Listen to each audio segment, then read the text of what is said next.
لوگوں نے مجھے پکڑا اور جا کے کمرے میں بند کر دیا. کہا جب میں ہوش کے اندر آیا تو میری بیوی گھر سے جا رہی تھی, اپنے میکے جا رہی تھی. میں نے کہا کہاں جانے کا ارادہ ہے؟ کہا میں ماں کے قاتل کے ساتھ گزارا نہیں کر سکتی. میں نے کہا واقعی میری ماں کا انتقال ہو چکا ہے؟ واقعی میری ماں دنیا سے چلی گئی؟ کہاں دنیا سے چلی گئی ہے. کہا مجھے بتایا کیوں نہیں؟ کہا مرنے سے پہلے وصیت کی تھی کہ میرے بیٹے کو میرا چہرہ نہ دکھانا. مالک بن دینار کہتے ہیں کہ جب میں نے یہ بات سنی تو مجھے بڑا غصہ آیا اور میں نے بھی اس کے چہرے پہ تھپڑ مارا. میں نے کہا واقعی تو اس قابل ہے تجھ سے نفرت کی جائے. کہتے ہیں کہ جب میرے پاس اللہ نے بڑا مال دیا تھا, سب کچھ میں نے چھوڑ کے اللہ کا ذکر, اللہ کی عبادت میں مشغول ہو گیا. 24 سال ہو چکے. مالک بن دینار وہاں سے واپس آئے, خواب میں اللہ کے نبی کی زیارت ہوئی. نبی علیہ السلام نے فرمایا مالک بن دینار میرے ایک امتی کو مایوس کر کے آگے ہو. کہا یا رسول اللہ ماں کا قاتل ہے, اس کی بخشش کا اور کیا ذریعہ ہو سکتا ہے؟ کہا یہی ماں اس کی بخشش کا ذریعہ بنے گی. کہا وہ کیسے؟ کہا کل قیامت کے دن اللہ کی عدالت میں ماں اپنا مقدمہ درج کرے گی, یعنی میرے بیٹے سے پوچھئے نا کس جرم میں مجھے اس نے جلایا ہے, کس جرم میں مجھے قتل کیا؟ کیا اس کو میں نے اپنی گود میں نہیں پالا؟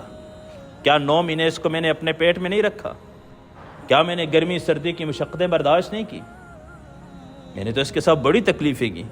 ماں تو ماں ہوتی ہے, ماں اپنی اولاد کے لیے کیا نہیں کرتی؟ ایک نوجوان کہنے لگا اپنی ماں سے کہ میں آپ کا حق ادا کرنا چاہتا ہوں, میں آپ کا حق ادا کرنا چاہتا ہوں. ماں نے کہا بیٹا آپ حق ادا نہیں کر سکتے, آپ ماں باپ کا حق کون ادا کر سکتے؟ عمر رضی اللہ تعالی عنہ کے پاس ایک دیہاتی آتا ہے, وہ آ کے کہتے ہیں میں نے اپنے کندھے پہ بٹھا کے طواف کروایا, صفا مروہ کی سعی کروائی, سارا حج کروایا, کیا میں نے ماں کا حق ادا کر دیا؟ کہا ایک جگہ آتا ہے کہ ابھی دودھ کے ایک گھونٹ کا حق ادا نہیں کیا, اور ایک جگہ آتے ہے کہ جب تجھے جننے کے وقت جو ماں نے ایک آہ بری تھی ابھی اس کا حق بھی ادا نہیں کیا, تو ماں کا حق کون ادا کر سکتا ہے؟ وہ نوجوان کہنے لگا کہ ماں سے کہنے لگا میں آپ کا حق ادا کرنا چاہتا ہوں. کہا بیٹا ایسا نہیں ہو سکتا. کہا ٹھیک ہے. ایک دن ماں نے کہا ٹھیک ہے اپنی بیوی کے پاس بیٹھ میں نہ سونا, آج رات میرے پاس میرے قدموں پہ سونا. ماں کی چرپائی پہ بیٹا آ کے سو گیا. جیسے بیٹے کی آنکھ لگتی تو ماں اس کو جگاتی, بیٹا جاؤ پانی لے کر آؤ. بیٹا زیادہ پانی لیتا, ماں تھوڑا سا پی کے چھوڑ دیتی, گرا دیتی نیچے. جب 2-3 بار ایسے بار بار بچے کو جگایا اور چوتھی بار ماں نے تھوڑا سا پانی پی کے بچے کے اوپر گرا دیا, تو وہ نوجوان اٹھ کے بیٹھا, ماں سے کہنے لگا واقعی تو پاگل ہو چکی ہے. میری بیوی صحیح کہتی تھی تیری ماں پاگل ہو چکی ہے. مجھے یقین نہیں آتا تھا بیوی کی باتیں پہ, آج پتہ چل رہا ہے تو واقعی پاگل ہو, تیرا دماغ خراب ہے. میری آنکھ لگتی ہے, مجھے اٹھاتی ہے, پانی لے کر آ, پانی لے کر آ, تھوڑا سا پی کے نیچے گرا دیتی, اب میرے اوپر ہی تو نے گرا دیا, سارا بستر تو نے گیلا کر دیا. تو ماں کی آنکھوں میں موٹے موٹے آنسو آئے. ماں نے کہا بیٹا میں نے تو تجھے کبھی پاگل نہ کہا, تو اپنے بچپن کا وہ زمانہ وہ یاد کر, وہ وقت جب تو میری گود میں تھا سردیوں کی رات کے اندر, تو بار بار تو دودھ کے لیے مجھے جگایا کرتا تھا. وہ وقت مجھے بھولتا نہیں کہ جب تو نے پیشاب کر کے میرے چہرے کے اوپر بھی پیشاب تو نے کیا اور ساری جگہ گیلی ہو جاتی, میں خشک جگہ تجھے سلاتے, خود گیلی جگہ سوتی. لیکن میں نے تو کبھی نہیں کہا کہ بیٹا میرا پاگل ہو چکا ہے. اور آج پہلی مرتبہ میں نے ایسا کیا اور تو کہتے ہیں ماں پاگل ہو چکی ہے. ماں تو ماں ہوتی ہے, ماں کا حق کون ادا کر سکتے؟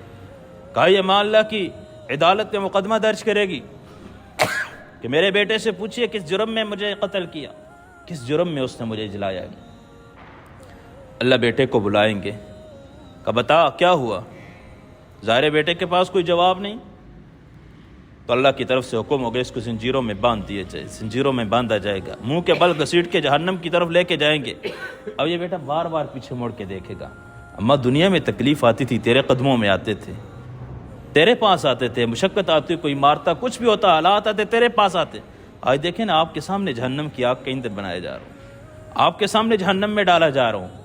ماں تو ماں ہے, ماں کی آنکھوں میں آنسو آئیں گے, ترس آئے, کہ اللہ میں نے اس کو معاف کر دیا. جب ماں معاف کرے گی تو اللہ کہیں گے میں نے بھی معاف کر دیا, اٹھا کے جنت کے اندر اللہ داخل کر دیا.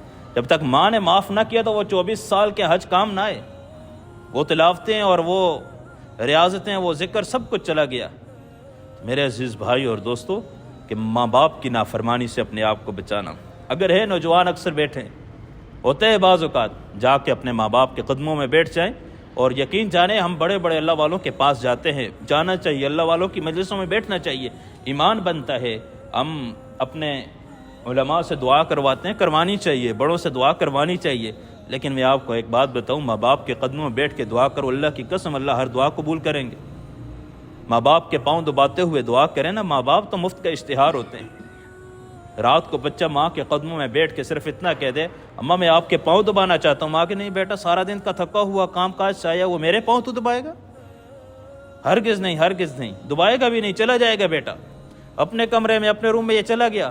جن کو جتنے بھی ماں سے ملاقات کرنے ہوتے ہیں، میرا بیٹا تو بہت نیک ہے، سارے دن تھکا ہوا آتا ہے، رات کو میرے پاس آتا ہے، میرے پاؤں دباتا ہے۔ ارے دبایا نہیں، صرف اس نے پوچھا ہے۔ ماں باپ تو بات کے پیاسے ہوتے ہیں نا، بات کے لیے ترستے ہیں کہ میرا بیٹا میرے پاس بیٹھے، تھوڑا وقت مجھے دے دے۔ آج تو موبائل نے ماں باپ سے بھی جدا کر دیے، ماں باپ کے پاس بیٹھ کے بھی ہم ساری دنیا میں گھوم رہے ہوتے ہیں اور ماں باپ کو وقت نہیں دے رہے ہوتے۔ میرے عزیز بھائی اور دوستو، ماں باپ کی قدر کرنا، ماں باپ کی نافرمانی سے اپنے آپ کو بچانا۔ انشکر لی ولی والدیک، ایک فعل لے کے دو متعلق لے کر اللہ ہے، انشکر لی ولی والدیک، میرے ساتھ اپنے والدین کا بھی شکر ادا کرو، میرے ساتھ اپنے والدین کا بھی شکر ادا کرو۔ تو اتنی مبارک رات جس کے اندر حدیث کے اندر آتے ہیں، بنو قلب قبیلے کی بکریوں کے بالوں کی تعداد کے مطابق کے برابر اللہ رب العزت اس رات ایمان والوں کو معاف کرتے ہیں، بخشتے ہیں۔ لیکن یہ بدبخت ماں باپ کا نافرمان ایسا ہے، اس رات کے اندر اس کی بخشش بھی نہیں ہے۔ جو قاتل ہے اس رات کے اندر اس کی بخشش نہیں، جب تک وہ توبہ نہ کر لے اور جا کے اپنے حقوق کو معاف نہ کروا دے۔